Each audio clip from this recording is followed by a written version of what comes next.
Este vídeo es la segunda parte del vídeo que hice de los 5 errores de mano derecha. En este vídeo vamos a tratar la mano izquierda y 5 errores muy importantes que tienes que tener en cuenta a la hora de tocar con tu bajo. Atención al cuarto y el quinto porque son fundamentales si quieres ser bajista profesional. El típico error de todo el mundo cuando empezamos a tocar las notas, pero el pulgar lo empezamos a descuidar y entonces no nos llega la mano, sobre todo cuando pasamos a hacer cuerdas agudas, ¿vale? Así que el pulgar es muy importante en el bajo porque no tiene el mástil de una guitarra eléctrica, lo tiene mucho más ancho y vamos a tener que tener con él al principio bastante observación. Así que ya sabéis que os aconsejo que yo siempre el pulgar está a la par que mi dedo 2. El dedo medio de mi mano izquierda. Entonces, si yo estoy tocando y ahora subo agudos, daos cuenta como el pulgar lo tengo móvil. Yo no lo tengo estático, porque si lo tengo estático ahí, empezaré a cargar todo el antebrazo, todo el hombro, a tener tensión. En resumidas cuentas, si voy a hacer pasajes rápidos, no voy a poder acceder,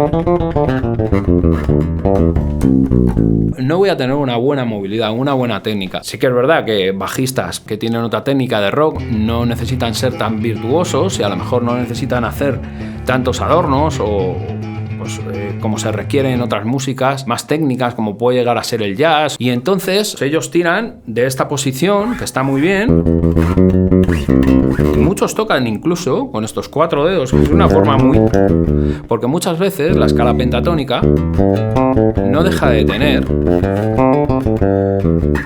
estos 4 dedos juntos, se puede ejecutar perfectamente y no necesitan tener más movilidad. Entonces, si eres un bajista que quiere llegar a hacer escalas, modos, pero ya no solo los modos griegos, que tenemos distancias de semitono y de tono. Os estoy hablando de los modos, por ejemplo, de la escala menor armónica o la escala menor melódica, que empiezo a tener escalas que tienen distancias de tono y medio y tengo que hacer apertura de dedos, apertura de falanges diferente. Todo este paso del pulgar y de este recorrido, ¿vale?, nos va a venir muy bien para ello. Vamos a ver el segundo error. Bien, el pulgar no solo se desplaza verticalmente, sino también se mueve de forma horizontal con nuestra mano. Es decir, si yo estoy aquí en el traste 1 y voy a subir, yo me llevo el pulgar, no lo dejo aquí, detrás. Si tú lo dejas detrás de la mano, lo que va a hacer es que la mano no se abran los dedos, ¿vale? Mirad, si yo agarro con el pulgar detrás, los dedos no los puedo abrir. No los puedo abrir porque tengo el pulgar detrás. En cambio, si pongo el pulgar detrás de los dedos, ya los puedo abrir. ¿Vale? Se trata un poco de eso, es lógica también. ¿De acuerdo? Entonces, esto me ayudará también a abrir los dedos. Muchas veces estamos intentando abrir dedos, pero nos dejamos el pulgar ahí. Y claro, inténtalo situar siempre a la par que el dedo 2, de forma vertical y de forma horizontal. Ese es mi consejo. Vamos a llegar a 100.000 suscriptores, ¿quién lo diría? Desde en 2019 que empecé, este canal ha crecido muy rápido, así que si no estás suscrito, aprovecha para suscribirte ahora. El tercer punto que puedes implementar es a la hora de pisar en los trastes. Ya sabéis que los trastes están delimitados y a mí me da igual pisar aquí, en el medio del traste, de la misma manera que al lado. Pero yo os aconsejo que piséis al lado siempre y que tengáis esa referencia ahora al principio en los ejercicios técnicos. Si vais a hacer apertura de dedos con un ejercicio, intentéis llegar el dedo a abrirlo ahí. Esto os ayudará muchísimo el día que cojáis un bajo fretless o sin trastes. No os costará tanto la técnica para afinar el propio instrumento. ¿Por qué? Porque digamos que tenemos que tener una apertura, porque claro, si yo en un fretless no piso ahí y piso un poco detrás, voy a estar desafinando la nota. Entonces, no es exactamente igual, pero sí te va a ayudar muchísimo a la hora de afinar si utilizas esta referencia de los trastes, ¿vale? Así que intentar en la zona más grave del instrumento, esto no se puede hacer si implementamos un dedo por traste, pero si tocamos con un dedo para el traste 1, primer dedo, segundo, y el cuarto y el tercero, como hacen los contrabajistas, esto lo podemos implementar. Luego simplemente tenemos que cambiar de posición. En la academia tengo unos vídeos muy importantes de movimiento horizontal donde vemos cómo hacer escalas y cambiar las posiciones para que todo esto que estamos explicando se implemente. Cuarto error, los controles de nuestro bajo, el sonido de nuestro bajo. Esto no es técnica, pero nuestro bajo es como si fuera una prolongación nuestra, es decir, él suena porque lo tocamos, pero tenemos que conocerle y quererle, tenemos que conocer estos botones que hay aquí, que son los controles. Bien, no todos los bajos son iguales, ni mucho menos, pero tenéis que tener en cuenta que hay un estándar, y os lo voy a explicar ahora. Mirad, si vuestro bajo tiene 2 pastillas o 2 micrófonos, una de dos, o tiene un potenciómetro, una rueda, para ambas pastillas, y en el medio tiene una muesca donde se puede quedar trabajando la mezcla de ambas al 50%. Y si lo giro a un lado u a otro, puedo seleccionar una pastilla u otra. Por ejemplo, si yo lo giro a mi lado izquierdo, voy a seleccionar la pastilla del puente. Si yo lo giro al lado derecho, voy a seleccionar la pastilla del mástil. Graves o agudos, me da igual, ¿vale? Y si lo dejo en el medio, juego con un sonido más estándar, más clásico, ¿vale? Que suele ser el que recomiendo para que cuando empecéis a tocar un sonido más estándar, sería mezcla de ambas pastillas. Bien, eso sí tenéis 2 pastillas, porque otra opción que podéis llegar a tener es que no tenéis un volumen general, como en este bajo, que este sería mi volumen general de todo, sino que tenéis 2 controles, uno para una pastilla y otro para otra. Entonces lo que podéis hacer es que podéis bajar uno y silenciáis una pastilla y tocáis solo con la otra. O si tenéis los 2 a tope, tocáis con el sonido de ambas pastillas. Si tenéis solo una pastilla, seguramente tengáis un volumen y se acabó. Así que no os preocupéis, tipo Precision, una pastilla, pues un volumen. Y esa sería, digamos, la diferencia más importante, porque luego los controles demás depende del fabricante, depende del modelo, depende del previo del bajo, si es activo o es pasivo.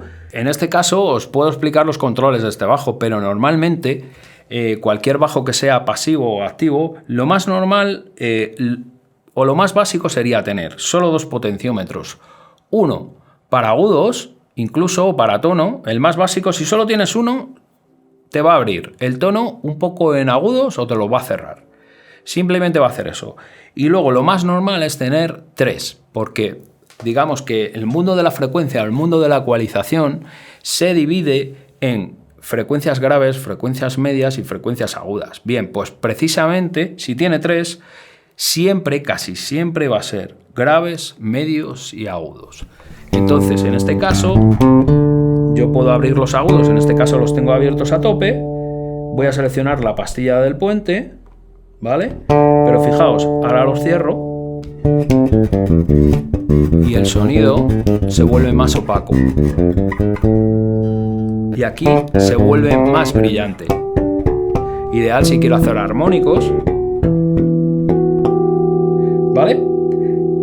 Luego esto serían los medios, que los medios depende de donde corte el ecualizador de cada bajo, el previo, suelen definir mucho el sonido del bajo. Ahí hay un punto de definición muy importante en los 800 Hz, 700, hasta 900, que pueden hacer que se defina bastante. A mí me gusta mucho que tengan ese rango. Y luego los graves, por supuesto, tenemos que... Yo siempre los utilizo por si quiero recortar un poco, pero normalmente, casi siempre, somos bajistas. Si no hay problemas en el sitio donde estemos, de ecualización, de bola de graves, porque el sitio sea muy, muy grande o tenga las paredes muy altas o esté muy vacío, entonces los graves van a retumbar mucho. Si queréis ensayar con menos graves lo podéis recortar, pero normalmente en grabaciones se suele recomendar tenerlo casi a tope o mirar un poco el sonido también, ¿vale? Tampoco nos tenemos que obsesionar, pero sí tenemos que conocer los controles de nuestro instrumento. Esto es importantísimo, así que ir a vuestro bajo ahora y mirar dónde está el volumen, lo primero. Si tenéis un control de volumen para todo o si tenéis el volumen entre ambas pastillas, ¿vale? Que puede llegar a ser. Si bajáis una, la otra está funcionando, pero si bajáis las dos ya no tenéis, ¿vale? Eso sería un poco la mezcla. Y luego, ¿qué tipo de ecualización tenéis? Sí que es verdad que luego hay parámetros un poco más complejos con potenciómetros dobles que lo que hacen es una especie de ecualización paramétrica, es decir, yo sitúo en el de abajo una frecuencia y en el de arriba la subo o la bajo o la afino, ¿vale? Eso suele ser un poco previos, un poco más complejos en bajos. Pero no os hace falta, el sonido está en las manos y el sonido estándar está en las manos y en ambas pastillas del puente o del mástil. Y el sonido precisión está simplemente en una pastilla. Así que, por favor, también esto hay que controlarlo. El quinto, para mí es un error muy grande. Si somos músicos y nos vamos a dedicar a tocar el instrumento unas cuantas horas o queremos hacerlo en nuestra forma de vida o que nos acompañe para siempre, un músico es igual que un deportista. Un deportista se cuida. Y fijaos, un deportista de élite se alimenta muy bien, calienta antes de entrenar, estira. En el momento que nosotros empecemos a trabajar con nuestro instrumento y a dedicarle horas y a estudiar, tenemos que empezar a tratar bien nuestro cuerpo. O pueden llegar a venir lesiones o problemas por una sobrecarga y por no haber escuchado a nuestro cuerpo. Es muy importante que seáis conscientes de todo lo que involucra tocar el bajo. ¿Qué involucra en vuestro cuerpo? Tenéis que escucharle, ¿vale? Lo primero, los músicos estamos casi todos, si llevamos muchísimo tiempo, tenemos achaques. Hay muchas cosas que podéis hacer, pero sobre todo yo me enfoco en la posición, la espalda, estirar después de tocar, hacer estiramientos. Entonces la espalda es muy importante que la vigiléis si la posición está siendo la correcta. Pasar muchas horas sentado, por muy bien que tenga la espalda situada, no es bueno. O sea, ni pasar muchas horas de pie. Al cuerpo le gusta el cambio, le gusta el dinamismo. Con lo cual, hacer descanso. Cuando vas a tocar un show, como mucho vas a tocar 2 horas. Más de 2 horas estar sentado sin estirar, sin levantarte, sin descansar, es empezar a sobrecargar el cuerpo y sobrecargar nuestros músculos. Entonces, la espalda se resiente muchísimo. En los músicos se nos resienten, en los bajistas, ambas escápulas, sobre todo. El músculo subescapular, que estaría aquí, y casi todos los músculos que confluyen en la escápula, que puede ser también el dorsal, el músculo dorsal, que se ocupa de llevar nuestro brazo a lo largo del diapasón. Eso lo hacen, la verdad es que trabajan muchísimos músculos, pero el dorsal trabaja muchísimo, el dorsal ancho, el pectoral también trabaja, por supuesto el antebrazo, pero también trabaja el tríceps y también trabaja el bíceps. Todo lo que tenemos aquí, el deltoides, yo me los he estudiado todos, intento estirar todos esos músculos, intento ser consciente de ellos, sobre todo hacer estiramientos después de tocar, antes hacer calentamientos. Fijaos, simplemente con que hagamos esto, cuando vamos a tocar, si no hacer la prueba, con ambas manos, hacer esto, solo esto, y hacerlo durante 3 minutos, ya veréis cómo cansa, porque ahí estamos haciendo un movimiento increíble. Estiramos y giramos, rotamos con el antebrazo las manos, ¿vale? Esto ya sería un buen calentamiento. Luego, estirar antebrazo interno. Siempre que estiremos, vamos a estirar completamente el músculo y lo vamos a tener ahí un tiempo. Respiraremos pensando en el músculo, intentándole mandar oxígeno, porque es lo que hace. Cuando nosotros respiramos, llevamos oxígeno a los músculos, ¿vale? Podemos estirar el interno, el externo de esta forma, pero tenemos que notar que nos estire, ¿vale? Toda esta zona, Me estoy basando ahora mismo en el brazo izquierdo, pero el derecho también hay que estirarlo. Luego otro estiramiento que podemos hacer muy importante es el del tríceps. El músculo que tenemos detrás sería llevarlo hacia atrás y notar cómo estira todo esto. Otro estiramiento que podemos hacer puede ser toda esta zona, que involucra deltoides, dorsal también, incluso girar la cabeza hacia el otro lado. Pectoral también, si nos apoyamos contra una pared. Podemos estirar todo esto, ¿vale? Lo que os quiero decir es que empecéis a ser conscientes de la importancia que es, si estáis tocando muchas horas, sobre todo cuando empecéis a tocar 3 horas diarias, 3, 4, o empecéis a subir, lo primero que no lo hagáis de golpe. Y lo segundo es que toméis descansos, estiréis y sobre todo que calentéis al principio. Porque si no, no vais a llegar a vuestra meta. Porque a lo mejor os habéis puesto como meta tocar muy rápido porque os apetece llegar a ver de lo que sois capaces de hacer tocando a mucha velocidad. Bien, pero no se involucra la mano derecha, ¿vale? Sino también se involucra la mano izquierda. Luego también la tensión aquí es importante, no apretar mucho en el diapasón. Todo esto influye también. Entonces tenemos que ponernos a estudiar, ser totalmente conscientes del movimiento que está generando nuestro cuerpo o la energía que está desarrollando sobre el instrumento. Esto es muy importante y nadie le da importancia hasta que tiene una lesión, ¿vale? Sí que es verdad que si vais a tocar 1 hora al día o 10 minutos no vais a tener problemas, aunque si ya tocáis 1 hora al día, la postura la tendréis que vigilar. Pero si queréis hacer de esto una profesión o una forma de vida, os aconsejo que empecéis a implementar cambios. Hay mucha información. En la academia vamos a tener un curso dedicado a esto, a todos los estiramientos, porque yo, cuando tenía 14 años, me rompí el cúbito y el radio de este brazo, fijaros, del brazo izquierdo. Tuve una operación para colocarme los 2 huesos. Y a raíz de eso, este brazo quedó un poco más débil que el otro. Nunca lo fortalecí y luego cuando empecé a tocar muchas horas, acabé con una lesión en la inserción del tríceps. Entonces yo sé bien de qué hablo y cómo me he recuperado y cómo me cuido, ¿vale? No solo es cuidarse con los músculos, estiramientos, calentamientos, ejercicios.